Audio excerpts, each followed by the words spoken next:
हाय. Hello, बोल ना. काय होतंय? मला सारखं सारखं तोंड येतं याच्याबद्दल.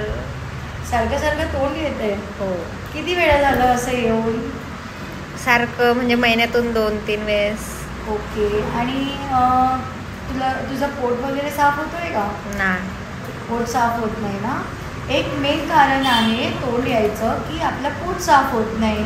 दुसरा, ओरल हायजेनिक मेंटेन ठेवलं की सारखं सारखं आपल्याला तोंड येणार नाही. ठीक आहे.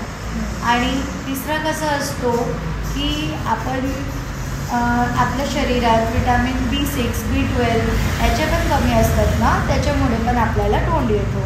ठीक आहे. तर आपल्याला आता काय करायला पाहिजे? पहिले तर आपल्याला इफ ॲसिडिटी वगैरे आहे तर त्याची आपण मेडिसिन वगैरे तुला देऊ, त्याच्याने थोडंसं तुझं जे तोंड वगैरे आलं आहे ते कमी होईल. त्याच्यासोबत आपण रोजचा एक विटॅमिनची गोळी चालू करू.